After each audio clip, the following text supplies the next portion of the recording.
मन के हरे हर है, मन के जीते जीत। आपका मन ही है जो आप कहीं पे हरा देता है और कहीं पे जिता देता है। आपका मनोबल, मन का मतलब मनोबल, आत्मविश्वास आपका, और आपके पास अपना आत्मविश्वास ऐसा होना चाहिए कि कोई भी व्यक्ति आपका उपहास भी उड़ाता है किसी कारणवश, तो उस उपहास के कारण आपका मनोबल कमजोर नहीं होना चाहिए। आजकल का एक फैशन चला हुआ है, एक रिवाज चला हुआ है कि किसी को भी अपमानित करना है तो उसकी जाति, उसका धर्म, उसका भाषा, उसका भोजन, उसके भजन को, उसको भेष के ऊपर टिप्पणी कर दो और टिप्पणी करके खूब मजा लो। सामने वाला मायूस हो जाता है, पर सामने वाले को सोचना चाहिए 7 और 8 अरब की आबादी में परमपिता परमेश्वर ने आपको बिल्कुल अद्भुत बनाया है, आपको यूनिक बनाया है। आप जैसा कोई हूबहू दूसरा नहीं है, तो आप अद्भुत हैं इस परमपिता परमेश्वर की रचना। एक कथा बताता हूं आपको। जब रंग भवन में हस्तिनापुर में द्रोणाचार्य अर्जुन को सर्वश्रेष्ठ धनुर्धर घोषित करने की एक प्रतियोगिता रखे थे, उस प्रतियोगिता में सभी राजा और राजकुमार को निमंत्रण मिला था और उस प्रतियोगिता में कर्ण भी चल चुके थे, क्योंकि कर्ण, दानवीर कर्ण भी बहुत श्रेष्ठ धनुर्धर थे और भगवान परशुराम के शिष्य थे। जब द्रोणाचार्य को पता चला कि दानवीर कर्ण भी आ रहे हैं, तो उसको समझ में आ गया द्रोणाचार्य को कि इस प्रतियोगिता में मैं अर्जुन को सर्वश्रेष्ठ धनुर्धर घोषित ही कर पाऊंगा, क्योंकि दानवीर कर्ण जैसा धनुर्धर पूरी दुनिया में कोई नहीं है। तब अर्जुन को द्रोणाचार्य ने कहा कि अर्जुन, एक बात ध्यान रख ले, सुन ले मेरी। दानवीर कर्ण इस प्रतियोगिता में प्रतिस्पर्धा करने के लिए आ रहे हैं और उनसे जीतना मुमकिन नहीं, नामुमकिन है, तो इसीलिए काम करना, उनके मनोबल को कमजोर कर देना। तब अर्जुन ने पूछा, गुरुदेव मैं उनके मनोबल को कमजोर कैसे करूंगा?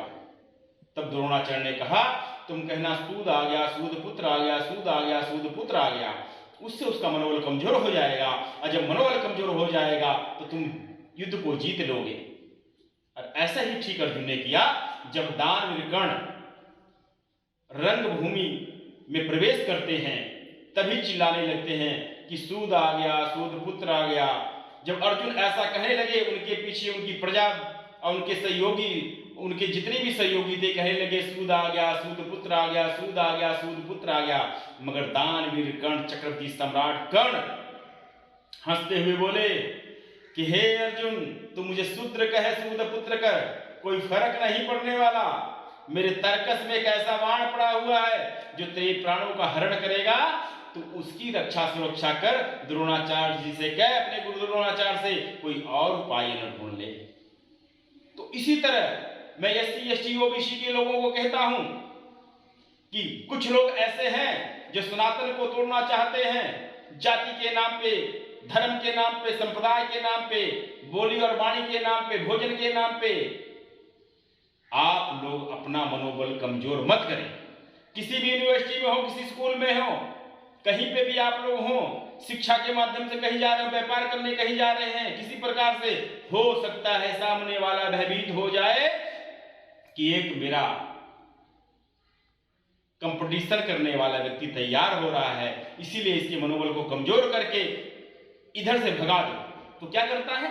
वो जाति का सहारा लेता है। एक नूर है सबके अंदर, नर हो चाहे नारी हो, हिंदू मुस्लिम सिख ईसाई, प्रभु की रचना सारी। वो परमपिता परमेश्वर ने रचना की, इतनी अद्भुत रचना की है, तो कोई ऊंच नीच, दलित, अछूत नहीं हो सकता। अगर इस तरह की भाषा का प्रयोग कोई करके सनातन हिंदुओं को तोड़ने का कार्य कर रहा है, तो समझ लेना उसके दिमाग में दलदल है, उसकी परवरिश सही तरीके से हो नहीं पाई। नहीं तो इस तरह से उस भारत भूमि पे इतनी पवित्र आत्माएं परमपिता परमेश्वर ने बना रखी है, उसमें भेद डालने का अगर कोई कार्य कर रहा है, तो भगवान का वह द्रोही हो सकता है, ईश्वर का वह द्रोही हो सकता है। क्योंकि जैसे पिता की 4 संतानों, चारों का रूप रंग अलग, सोच अलग, मगर पिता कभी अपने बच्चों में भेद नहीं डालता और कभी भी किसी का भेद अपने बच्चों पे स्वीकार नहीं करता, उसी तरह ईश्वर भी है। पूरी दुनिया की सृष्टि की रचना उसने की है, मानव पशु पक्षी पेड़ पौधे बनाए। अगर उनमें कोई भेद करता है तो समझ लेना कि उसका अपना निजी कोई स्वार्थ होगा। इन भेदों से आपका मनोबल कमजोर नहीं होना चाहिए किसी भी तरीके से। आप लोग इस भारत में इंद्र के पद पे विराजमान हो सकते हैं अगर चाह ले तो।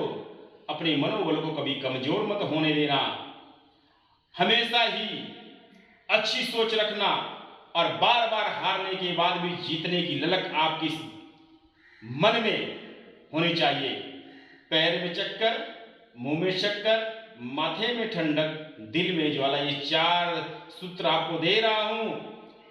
सनातन हिंदुओं, एससी एसटी ओबीसी के लोग सुन लो मेरी बातें, क्योंकि मैं आपके बीच में आके आपको संगठित करने का, अध्यात्म शिव शक्ति की चर्चा के माध्यम से आप लोगों के बीच में सनातन की व्याख्या कर रहा हूं, उसकी महिमा गान कर रहा हूं। आप इन सूत्रों को मत भूलिएगा और किसी के अपमान से अपमानित मत होना, अपने मनोबल को कमजोर होने मत देना, क्योंकि मन के हारे हार है और मन की